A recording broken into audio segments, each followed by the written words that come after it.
해상법 제10-2강을 시작하도록 하겠습니다. 이번 시간에는 정기용선계약에 대해서 알아보겠습니다. 이 정기용선계약은 선박 소유자가 용선자에게 선원이 승무하고 항해 장비를 갖춘 선박을 일정한 기간 동안 항해에 사용하게 할 것을 약정하고 용선자가 이에 대하여 기간으로 정한 용선료를 지급할 것을 약정함으로써 그 효력이 생기는 계약입니다. 차트파티라고 불리는 용선계약의 일종으로 상법상의 운송계약에 해당합니다. 계약의 일방 당사자를 선박 소유자라고 규정하고 있으나 자선의장자인 선박 소유자, 타선의장자인 선체용선자는 물론이고 정기용선자도 재용선계약을 통하여 재정기용선계약을 체결할 수 있으므로 선박 소유자라는 용어보다는 운송인이라는 용어가 개념상으로는 더 정확하다고 하겠습니다.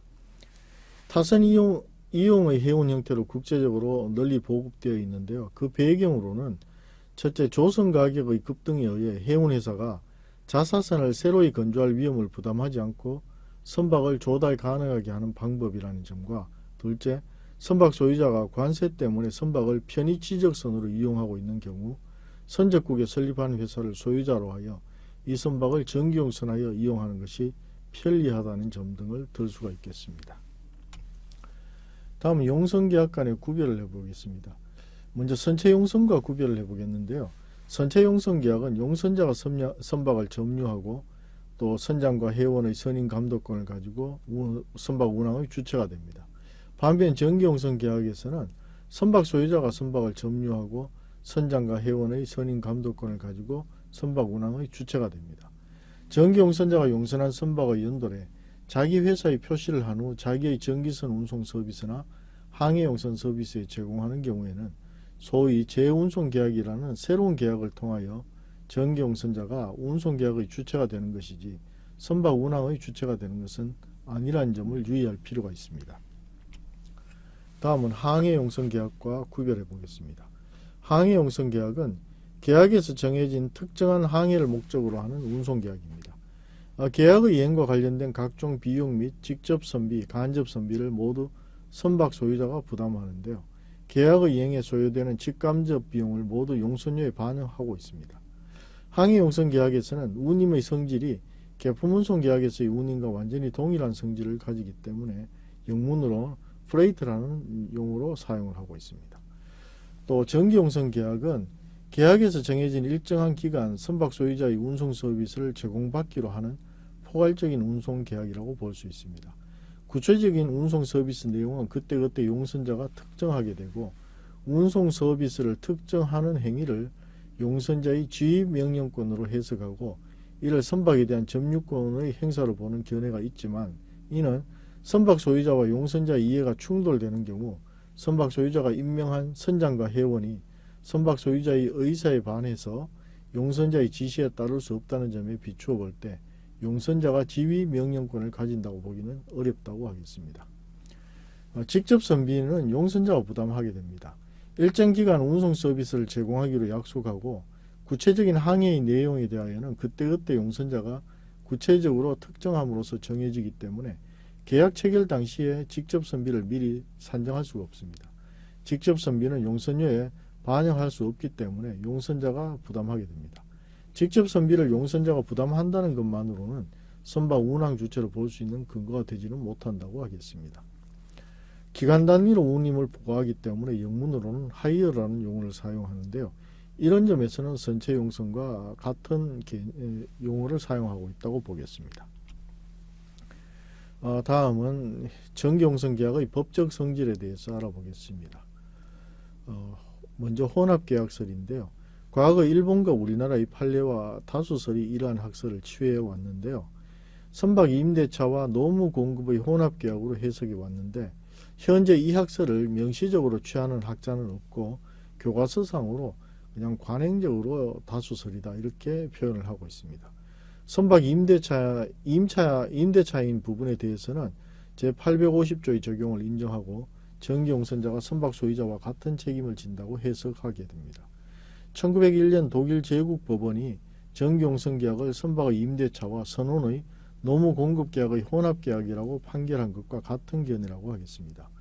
선박 소유자는 정기용선자에게 선박의 사용을 위임하고 선장과 회원의 노무는 선박 소유자가 공급하는 전혀 다른 두 가지의 채무가 혼합된 계약으로 이해하는 학설입니다. 이 학설에 따르면 선박은 전기용선자의 점유하에 있고 전기용선자는 선박 운항자로서 선체 용선자와 마찬가지로 제3자에 대한 권리 의무의 주체가 된다고 합니다. 그러나 선박의 임대차 계약과 선원의 노무 공급 계약이 어떻게 혼합되어 작용하는지가 분명하지 않습니다. 일본 민법과 같이 유기적 기업 조직의 임대차를 인정하는 법률에서는 임대차 계약의 성격으로도 이해할 여지가 있지만 우리 민법과 같이 물건에 대한 임대차 계약만 인정하는 법률에서는 무리한 이론이라고 보겠습니다. 선박 소유자가 고용한 선장 및 회원에 의하여 선박 소유자가 점유를 하고 있음에도 불구하고 용선자에게 점유권을 인정하는 무리한 이론 구성을 하고 있다, 이렇게 볼 수 있는데요. 운항 중인 선박에 대한 점유는 당연히 선장 및 회원에 의하여 이루어짐에도 불구하고 선원에 대한 임명권과 지휘 명령권을 가지지 못한 용선자에게 점유권을 인정한다는 것은 이론적으로나 실제로도 불가능하다고 하겠습니다. 전기용선자에게 운송계약의 주체가 됨을 인정하는 설명은 되지만 하나의 계약을 두 개의 계약으로 이루어지는 것으로 설명하여야 할 필연성은 없다고 하겠습니다. 국제해운시장에서 널리 쓰이고 있는 전기용선 계약의 표준 서식인 1946년 뉴욕 프로듀스 폼 제26조 및 일본 해운집회소 제정 전기용선 계약서 제31조에서도 전기용선 계약이 임대차 계약이 아니라고 명시하고 있습니다. 다음은 해기 상사 구별설에 대해서 알아보겠습니다. 선박 이용의 내용을 해기사항과 상사사항으로 구분하여 해기사항은 선박 소유자의 부담으로 남기고 상사사항에 관해서는 이를 용선자가 관리하는 것으로 보는 경우입니다. 용선자는 상사사항에 관해서만 제3자에 대하여 선박 소유자와 동일한 책임을 지고 해기사항에 관해서는 선박 소유자가 책임을 지게 됩니다. 프랑스의 1966년 용선계약 및 해상 운송에 관한 법이 이러한 견해에 바탕하여 입법하고 있다고 해석하는 견해입니다. 선박의 기능은 장소이동 기능과 창고 기능으로 이루어지는데요. 장소이동 기능은 소위 선박 운항을 통해서 실현되는 반면 창고 기능은 운송물의 임치를 통해서 실현이 됩니다. 해기사항이라는 것은 선박 운항 기능에 해당하는 반면 상사사항은 창고 기능에 해당합니다. 선박 운항 중에 항해는 선박 소유자의 지시를 받고 창고 관리는 용선자의 지시를 받는 형태의 계약 이행이 가능한지에 대한 근본적인 의문이 있습니다. 또 항해 과실과 상사 과실을 구별하는 기준을 적용하여 선박 운항과 관련된 재반 업무를 해기사항이라고 보고 운송물 관리에 관한 사항을 상사사항이라고 보는 경우에는 첫째, 선적항과 양육항에서의 선적 양육 작업에 대하여 용선자가 책임을 지는 것은 용선계약에 있어서 안전항 지정 의무와 FIO 조건에 의하여 선적 양육 작업을 화주인 용선자가 부담하는 조건으로 용선계약이 이행되기 때문에 발생하는 자연스러운 현상으로서 전기용선 계약에만 특유한 것이 아니라 항해용선 계약에서도 마찬가지로 이루어지고 있다는 점과 두 번째, 전기선 운항자가 전기용선한 선박을 자기의 전기선 노선에 투입하는 기업형 전기용선 계약의 경우에도 운송물의 멸실훼손에 대한 책임을 용선자가 지게 되는 것은 운송계약의 주체로서 또는 선화증권의 발행에 따른 책임을 지는 것이지 전기용선 계약의 성질로부터 발생하는 책임은 아니라는 점을 들 수가 있고요. 세 번째로 재운송계약이나 선화증권 발행인으로서 운송물의 손해에 대하여 용선자가 책임을 진다고 하더라도 이는 실제 운송을 실행한 선박 소유자가 운송물의 멸실훼손에 대하여 불법행위 책임을 지는 것이지 재운송계약상의 운송인으로서의 책임을 지는 것은 아닙니다. 선박 소유자가 자기와의 계약 당사자가 아닌 제3의 화주에 대하여 불법행위 책임을 진다는 것은 전기용선 계약에 근거한 운송의 실행을 선박 소유자가 하기 때문이므로 선박에서의 상사사항이 용선자에 의하여 실행된다는 것은 잘못된 해석이라고 하겠습니다. 상사사항을 용선자가 제3자에게 선화증권을 발행하거나 계약운송인으로서 제3의 화주와의 관계에서 생기는 법률관계로 확장해서 해석하더라도 이는 전기용선자가 자기 명의로 선화증권을 발행하거나 제3자와 체결한 재운송 계약에 의하여 발생하는 법률 관계에 불과하고 정기용선계약과는 직접적인 관계가 없다고 하겠습니다. 다음은 운송계약서에 대해서 알아보겠습니다. 정기용선계약은 선박 소유자의 선원에 대한 임명권과 지휘명령권에 의하여 선박 소유자의 물권적 지배하에 있는 것이 분명하므로 선박이 용선자의 점유하에 있음을 전제로 하는 혼합계약서에는 근본적인 문제가 있다고 볼 수 있겠습니다. 상법 및 전형적인 용선계약서의 명문 규정과 그 해석론으로 타당하다는 점에서 운송계약서를 취하는데요. 정기용선계약은 항해용선계약의 변형된 형태로서 선박 소유자와 용선자의 경제적 이해관계의 일치로 인하여 선박 소유자는 운송 서비스 능력을 용선자에게 제공하고 용선자는 구체적으로 필요할 때 자신과의 계약 내용에 따라 급보의 내용을 특정해 줌으로써 그때그때 운송 서비스의 내용이 확정되는 특수한 형태의 용선계약으로 보아야 한다는 점입니다. 장기간에 걸친 운송계약이므로 당시의 사정에 따라 구체적 서비스 내용을 용선자가 지정하도록 유보하고 있는 것이지 용선자의 지휘명령권이 결코 선박의 점유권을 의미하는 것은 아니므로 임대차 계약으로 해석해서는 안 된다고 볼 수 있겠습니다. 용선계약의 내용을 비교해 보면 항해용선계약은 법적 성질이 운송계약이고 운항주체, 선박의 점유권자, 선장회원의 선임감독권자, 항해지휘권자, 상사지휘권자가 모두 선박 소유자가 되며 부담경비 역시 간접선비, 직접선비, 운항비를 모두 선박 소유자가 부담하게 되고 용선자는 부담하는 것이 없습니다. 이와 달리 정기용선계약에서는 운송계약이라는 점과 선박 운항의 주체, 점유권자, 선장회원의 선임감독권자, 항해지휘권, 상사지휘권자가 모두 선박 소유자라는 점은 동일합니다만은 그 간접선비와 직접선비를 선박 소유자가 부담하는 반면 선박 운항과 관련된 이러한 비용은 용선자가 부담하는 것이 다르다고 하겠습니다. 선체용선계약은 이와는 완전히 다르게 운송수단의 임대차 계약에 해당이 되고 선박 운항의 주체, 선박의 점유권자, 선장회원의 선임감독권자, 항해지휘권자, 상사권 지휘권자가 모두 임차인인 용선자가 되겠습니다. 또 부담경비에 있어서도 간접선비와 선박보험료는 선박 소유자가 부담하는 반면 직접선비와 운항비, 선박보험료는 용선자가 부담하게 됩니다. 다음은 표준계약 서식의 사용에 대해서 알아보겠습니다. 시장별로 전형적인 계약 서식이 주로 사용되는데요. 정기용선계약은 볼티크의 목재나 광석을 운송하기 위한 계약에서 발전해 온 것인데 여기에서 파생한 볼타임, 영미법계의 국가에서 잘 이용되는 나이프 폼 등이 있고요. 일본 해운 집회소의 표준계약 서식 등 시장에 따라서 수많은 표준 서식들이 사용이 되고 있습니다.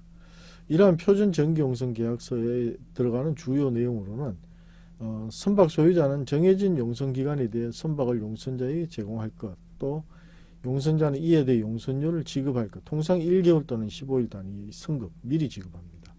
세 번째는 선박 소유자는 용선기간 중 선박의 가망 능력을 유지할 것. 네 번째, 선박 소유자는 선박에 필요한 비품을 넣을 장소를 제외한 일체의 선창, 객실 등을 용선자의 운송에 사용하게 할 것. 다섯 번째, 선박 소유자는 선원의 급료 및 선원에 관한 그 외의 각종 비용, 선박보험료, 수선비, 본선에 관련된 세금 등의 비용을 부담할 것. 여섯 번째, 용선자는 연료 적하에 관한 각종 비용, 운송물 적양하에 관한 일체의 비용, 항세, 여해선료 등을 부담할 것. 일곱 번째, 선박 소유자는 선장 또는 그 외의 선원을 이용해 신속하게 항해를 시키고 용선자의 업무를 지원할 것. 이러한 내용들이 표준 정기용선 계약 서식에는 기본적으로 모두 들어가 있습니다. 다음은 내부적 법률 관계에 대해서 알아보겠습니다. 계약 당사자인 선박 소유자와 정기용선자 간의 법률 관계를 얘기하는데요. 계약 자유의 원칙이 적용됩니다. 당사자 간의 계약 내용에 의하며 계약 내용이 없으면 상법의 규정에 따르고 상법의 규정도 없으면 상관습법에 따르고 상관습도 없으면 민법의 도급계약에 관한 규정에 따르게 됩니다. 정기용선자의 권리 의무에 대해서 알아보겠는데요. 먼저 정기용선자의 권리에 대해서 알아보면 운송서비스 특정권을 가지게 됩니다. 정기용선자는 약정한 범위 안의 선박의 사용을 위하여 선장을 지휘할 권리가 있다고 하는데요. 선장, 회원, 기타의 선박 사용인이 전기용선자의 정당한 지시에 위반하여 전기용선자에게 손해가 생긴 경우에는 선박 소유자가 이를 배상할 책임이 있습니다. 전기용선자의 지휘명령권이라는 것은 전기용선 계약은 일정 기간 특정 선박의 운송 서비스를 제공하기로 하는 서비스 능력의 제공을 목적으로 하는 계약이기 때문에 구체적인 운송 서비스의 내용은 그때그때 전기용선자가 특정해 주어야 합니다. 종류 채권이나 선택 채권에서 급부 이행을 그때그때 특정해 주는 행위와 유사한데요. 전기용선자가 선장할 지휘할 권리라는 것은 전기용선 계약의 구체적 이행을 위하여 운송 서비스의 내용을 그때그때 특정하는 행위입니다. 계약에서 정하는 범위 안에서 선적항과 양육항을 지정하거나 특정 운송물의 운송을 지정하는 등의 행위가 전기용선자의 지휘명령권의 행사라고 하겠습니다. 전기용선자의 지휘명령권은 결국 일정 기간 운송 서비스를 제공하도록 포괄적으로 체결된 계약의 내용을 구체적으로 특정할 수 있는 권리를 의미한다고 하겠습니다. 용선자의 지시가 부당할 경우에는 이를 거부할 수 있습니다. 이 부당한 지시라 함은 용선계약의 이행이라고 볼 수 없는 행위를 요구하는 것인데요. 용선자의 지시의 부당성에 관한 입증 책임은 선박 소유자에게 있습니다. 채권의 제적 기간에 대해서 알아보겠습니다. 전기용선 계약에 관하여 발생한 선박 소유자에 대하여 가지는 전기용선자의 채권은 선박이 선박 소유자에게 반환된 날로부터 2년 이내에 재판상 청구를 하지 않으면 소멸합니다. 당사자의 합의에 의하여 연장이 가능한데요. 이 기간은 선박 소유자와 전기용선자의 약정에 의하여 전기용선계약서에 명시적으로 기재하면 단축할 수도 있습니다. 다음은 전기용선자의 의무에 대해서 알아보겠습니다. 첫째가 용선료 지급 의무라고 볼 수 있습니다. 전기용선자는 일정한 기간 동안 선박을 사용한 대가로 선박 소유자에게 약정한 용선료를 지급할 의무를 부담합니다. 용선료는 전기용선 계약의 성질상 기간으로 정하게 되고요. 전기용선 계약의 법적 성질상 선박을 사용한다라는 말은 선박 소유자가 계약에서 특정한 서비스를 운송 서비스에 제공하는 것을 의미합니다. 운송 서비스는 약정한 일정한 기간 동안 용선자가 운송 서비스 특정권을 행사하여 계약의 내용에 따라 그때그때 구체적으로 이용할 운송 서비스의 내용을 특정하는 것입니다. 선박 반환 의무는 명문의 규정은 없으나 계약의 성질상 전기용선자는 용선기간이 만료하면 용선기간이 개시한 때 선박을 인수한 상태대로 선박을 선박 소유자에게 반환하여야 할 의무를 부담하게 됩니다. 이것을 원상회복 의무라고 볼 수 있는데요. 선박의 반선에 대하여는 표준계약 서식에는 구체적인 규정을 두고 있습니다. 다음은 선박 소유자의 권리에 대해서 알아보겠습니다. 계약 해제와 해지권을 가지는데요. 전기용선자가 용선료를 약정기일에 지급하지 아니한 때에는 선박 소유자는 계약을 해제 또는 해지할 수 있습니다. 법에서는 용선료를 선급할지 또는 후급할지에 대한 규정은 없지만 운송계약의 성질과 제844조의 운송물 유치권 규정에 비추어 후급이 원칙입니다. 표준계약 서식은 거의 예외 없이 1개월 또는 15일 단위로 용선료를 선급하도록 약정하고 있습니다.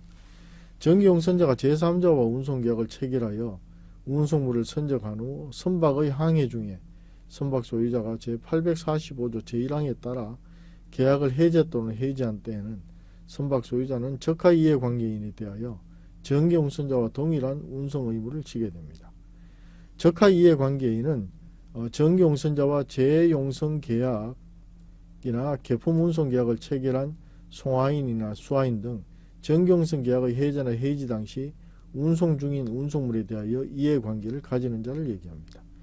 이 규정은 이미 운송 중인 운송물의 적하 이해관계인을 보호하기 위하여 선박 소유자에게 운송 완성 의무를 부담시킨 것입니다. 직접적인 계약관계가 없는 제3자에 대한 선박 소유자에게 운송 완성 의무를 지운 것은 지나치게 선박 소유자에게 부담을 지우는 것으로 보입니다. 다만 제844조의 규정에 의하여 운송물 유치권과 경매권을 행사하여 해당 운송물에 관하여 약정한 용선료 또는 운임의 범위 내에서 운임을 실질적으로 확보할 수는 있습니다. 그러나 운임 선불 조건으로 전기용선자가 발행한 선화증권을 선의로 취득한 제3자에 대하여는 운송물 유치권이나 경매권을 주장할 수 없다는 한계가 있다고 하겠습니다. 선박 소유자가 전기용선 계약을 해제 또는 해지하고 운송의 계속을 적하이해관계인에게 서면으로 통지한 때에는 선박 소유자의 정기용선자에 대한 용선료, 채당금, 그 밖에 이와 유사한 정기용선계약상의 채권을 담보하기 위하여 정기용선자가 적하이해관계인에 대하여 갖는 용선료 또는 운임의 채권을 목적으로 질권을 설정한 것으로 봅니다. 선박 소유자 등에게 운송 의무를 부담시키는 대신 정기용선자에 대한 선박 소유자의 채권을 확보해 주기 위한 것입니다.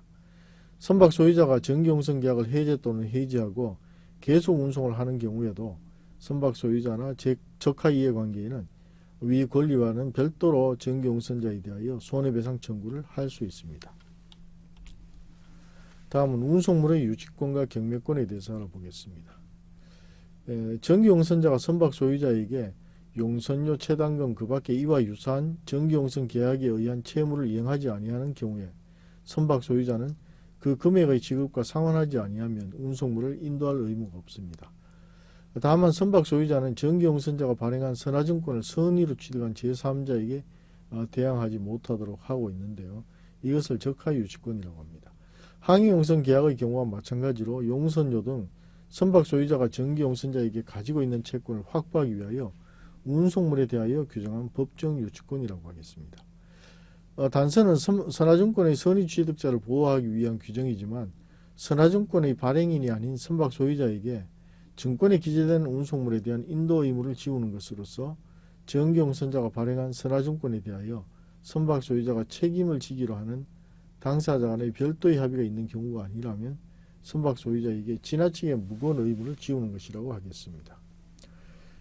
선박 소유자는 위 금액의 지급을 받기 위하여 법원의 허가를 얻어 운송물을 경매하여 우선변제를 받을 권리를 가진데 이것을 우선변제권이라고 합니다. 선박 소유자는 선장이 수하인에게 그 운송물을 인도한 후에도 운송물이 인도된 후 30일을 경과하였거나 제3자가 그 운송물의 점유를 취득한 경우를 제외하고는 법원의 허가를 얻어 그 운송물을 경매하여 우선변제를 받을 권리를 가집니다. 선박 소유자는 정기용선자가 발행한 선화증권을 선의로 취득한 제3자가 있는 경우에 이러한 경매권을 행사할 수 없습니다. 선박 소유자의 운송물에 대한 유지권과 경매권은 정기용선자가 운송물에 관하여 약정한 용선료 또는 운임의 범위를 넘어서는 행사하지 못하게 됩니다.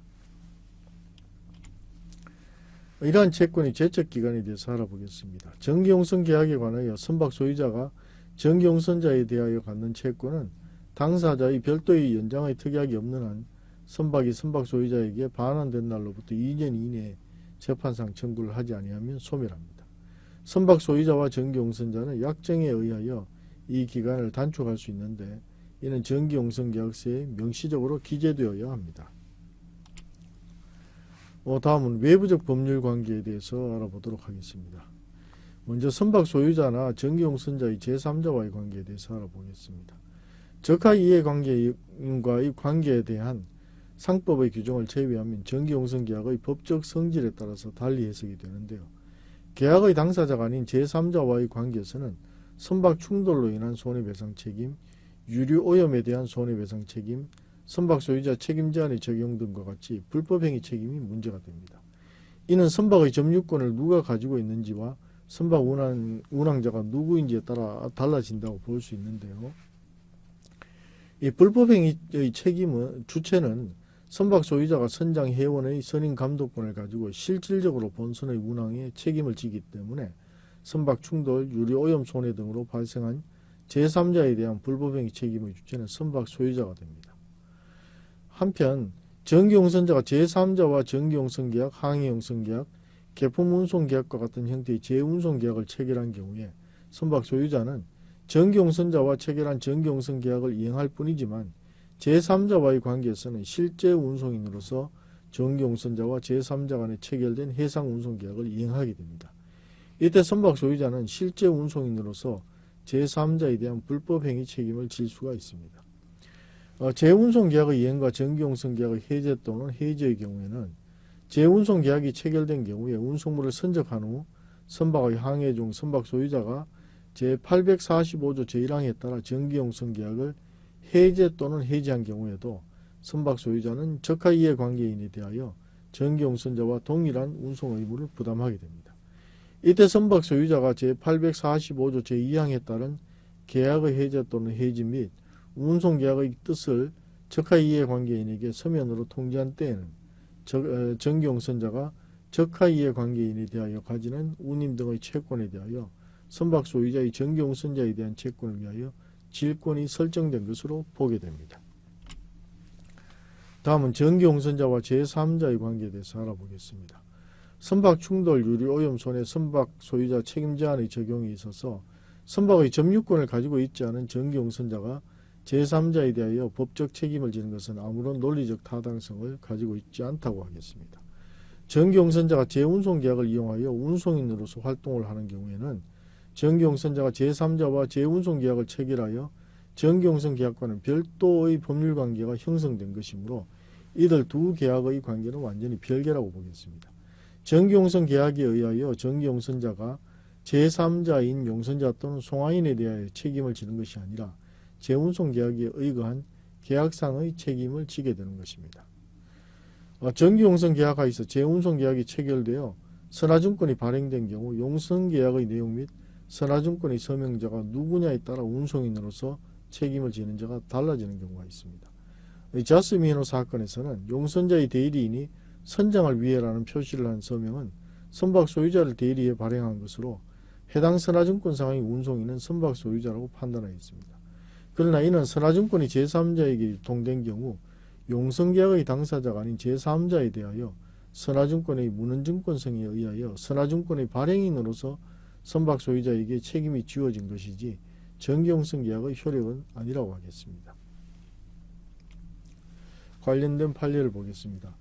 대판 2003년 8월 22일 2001-65977 사건입니다.